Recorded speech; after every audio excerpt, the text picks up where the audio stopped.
Everything around us, from the air we breathe to the rocks beneath our feet, is made of chemical elements. But have you ever wondered why these elements are distributed differently inside the earth? That's exactly what geochemistry helps us understand. Hello everyone, welcome back to the geology guide. मैं हूँ जियो girl और आज से हम start कर रहे हैं complete जियो chemistry course जो स्पेशली डिजाइन किया गया है बीएससी एमएससी जियोलॉजी बच्चों के लिए और CSIR NET GATE ONGC GSI कि जो भी बच्चे इन सब एग्जाम्स की तैयारी कर रहे हैं उन सभी के लिए। अगर आप जियो केमिस्ट्री को जीरो से सीखना चाहते हैं और यह कॉम्पिटिटिव एग्जाम्स क्रैक करना चाहते हैं then this playlist is for you. Before we begin, let me ask you a few interesting questions. Gold सिर्फ कुछ स्पेसिफिक प्लेसेस पर ही क्यों मिलता है? डायमंड अर्थ के डीप इंटीरियर में ही क्यों बनता है? या फिर सी वाटर सॉल्टी क्यों होता है? ग्राउंड वाटर कुछ जगह स्वीट और कुछ जगह फ्लोराइड या आर्सेनिक से कंटेमिनेटेड क्यों होते हैं? वॉल्केनो से अलग-अलग गैसेस क्यों निकलती है? साइंटिस्ट अर्थ के एज कैसे कैलकुलेट करते हैं और मार्स या मून की रॉक्स को देखकर साइंटिस्ट उनकी हिस्ट्री कैसे समझ लेते हैं। अगर आप इन सब क्वेश्चन को साइंटिफिक आंसर जानना चाहते हैं तो welcome to the world of geochemistry. जब भी हम जियोलॉजी पढ़ते हैं हम रॉक्स मिनरल्स माउंटेन्स और ओशन के बारे में पढ़ते हैं, लेकिन एक इम्पॉर्टेंट क्वेश्चन है, ये सब बनने किससे हैं, किससे बने हैं ये सब? The answer is chemical elements. Earth का हर रॉक, हर मिनरल, हर ड्रॉप ऑफ वाटर और इवन एटमॉस्फेयर भी डिफरेंट केमिकल एलिमेंट्स से मिलकर बना है और इन एलिमेंट्स का बिहेवियर स्टडी करता है जियोकेमिस्ट्री। सिंपल लैंग्वेज में कहें तो geochemistry is the science that studies the chemical composition of the earth and the process that control the distribution and movement of chemical elements। और अगर सिंपल वर्ड्स और भी simple words में कहूँ तो जियोकेमिस्ट्री हमें बताती है अर्थ किन एलिमेंट से बनी है, ये एलिमेंट्स कहाँ मिलते हैं, ये मूव कैसे करते हैं और टाइम के साथ कैसे चेंज होते हैं। ओके, इस डेफिनेशन में कुछ इम्पोर्टेंट कीवर्ड्स हैं। केमिकल कंपोजिशन अर्थ किस किस एलिमेंट से बनी है, डिस्ट्रीब्यूशन मींस एलिमेंट्स किस जगह प्रेजेंट है और माइग्रेशन मींस एलिमेंट्स एक प्लेस से दूसरी प्लेस कैसे मूव करते हैं and interaction means elements rocks minerals water और एटमॉस्फेयर के साथ कैसे रिएक्ट करते हैं। ये 4 वर्ड्स एग्जाम के लिए बहुत इम्पोर्टेंट है। अब एक सिंपल एग्जाम्पल लेते हैं। अगर आप चाय बना रहे हैं, टी लीव्स मिल्क शुगर और वाटर को मिक्स करते हैं, हीट देने के बाद उनका बिहेवियर चेंज होता है। सिमिलरली अर्थ के अंदर भी हाई टेम्परेचर और हाई प्रेशर पर केमिकल रिएक्शंस कंटिन्यूअसली चलती रहती हैं। इसी वजह से नए मिनरल्स बनते हैं, ओल्ड मिनरल्स ब्रेक होते हैं, रॉक ट्रांसफॉर्म होती हैं, ओल्ड डिपॉजिट्स डेवलप होते हैं और अर्थ कंटिन्यूअसली इवॉल्व करती रहती है। ये सब जियोकेमिस्ट्री एक्सप्लेन करती है।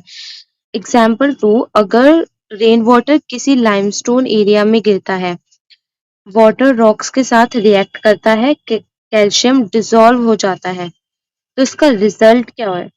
ग्राउंड वाटर हार्ड हो जाता है। ये प्रोसेस भी जियोकेमिस्ट्री एक्सप्लेन करती है।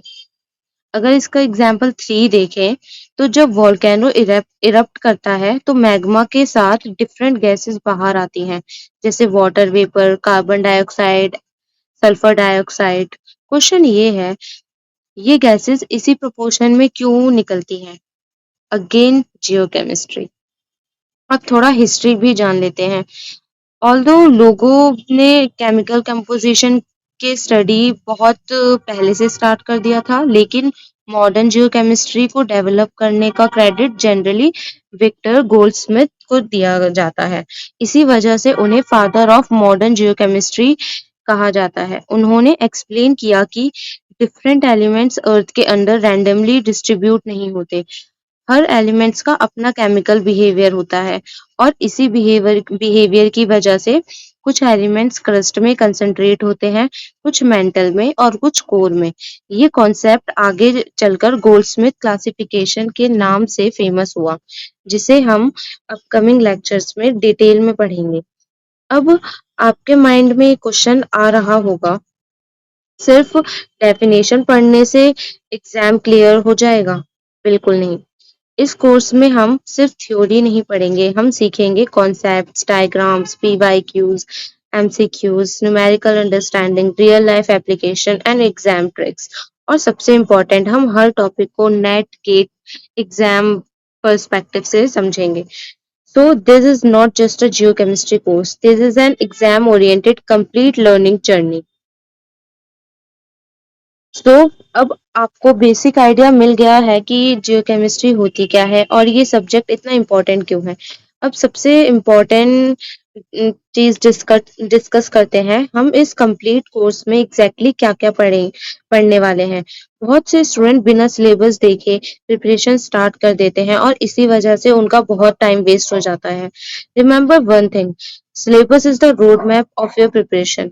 अगर रोड मैप क्लियर है तो डेस्टिनेशन तक पहुंचना बहुत इजी हो जाता है। सबसे पहले देखते हैं CSIR नेट अर्थ साइंस का जियोकेमिस्ट्री सिलेबस। ऑफिशियल सिलेबस में है कि first atomic structure and properties of elements, periodic table, ionic substitution in minerals, phase rule and its application, petrology, thermodynamics of reaction, ideal and non-ideal solutions, equilibrium and distribution coefficient, nucleation and diffusion process, redox reaction, EHPS diagram, mineral assemblages as environmental sensors, geochemistry of aerosols, surface water, marine water, groundwater, radioactive decay, geochronology, stable isotopes, geochemical differentiation of the earth and geochemical cycles। अब अगर आप पहली बार ये syllabus देख रहे हो तो हो सकता है ये बहुत डिफिकल्ट लगे, लेकिन टेंशन लेने की बिल्कुल जरूरत नहीं है। मैं इस कंप्लीट कोर्स में हर टॉपिक को बेसिक लेवल से एक्सप्लेन करूंगी। अब बात करते हैं गेट जियोलॉजी एंड जियोफिजिक्स के सिलेबस की। इसमें भी सेम ही नेट की तरह ही सिलेबस है।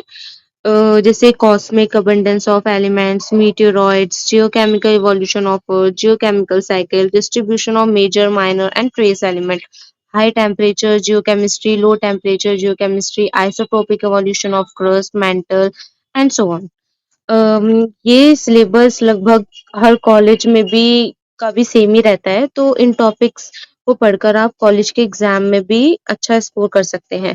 अगर आप ध्यान से देखें तो आप नोटिस करेंगे कि नेट और गेट के जियोकेमिस्ट्री सिलेबस में बहुत सारे कॉमन टॉपिक्स हैं। इसका मतलब अगर आप कॉन्सेप्ट स्ट्रॉन्ग कर लेते हैं तो दोनों एग्ज़ाम की प्रिपरेशन एक साथ हो सकती है और कॉलेज में भी अच्छा स्कोर कर सकते हैं।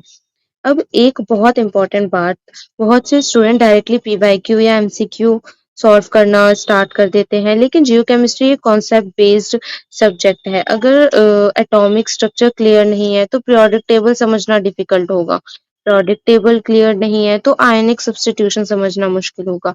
आयनिक सब्स्टिट्यूशन क्लियर नहीं है तो ट्रेस एलिमेंट्स और गोल जियोकेमिकल बिहेवियर समझना इम्पॉसिबल हो जाएगा। इसलिए हम इस कोर्स में step by step learning approach follow करेंगे।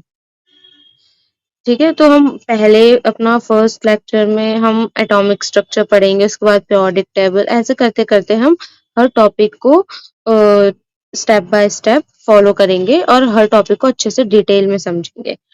मैं आपसे एक रिक्वेस्ट करना चाहती हूँ, इस प्लेलिस्ट को सीक्वेंस में ही फॉलो करिए। हर लेक्चर के बाद शॉर्ट नोट्स बनाएं, इंपॉर्टेंट डेफिनेशन लिखिए, डायग्राम प्रैक्टिस करिए और लेक्चर के एंड में दिए गए एमसीक्यू और पीवाईक्यू जरूर सॉल्व करिए। अगर आप ऐसे कंसिस्टेंटली करते हैं तो जियोकेमिस्ट्री सिर्फ एक सब्जेक्ट नहीं रहेगी, बल्कि आपकी स्ट्रॉन्गेस्ट स्कोरिंग एरिया बन सकती है। और नेक्स्ट लेक्चर से हम शुरू करेंगे atomic structure and properties of elements. ये पूरी जियोकेमिस्ट्री कोर्स की फाउंडेशन है, so stay tuned and let's build a strong foundation together. Okay.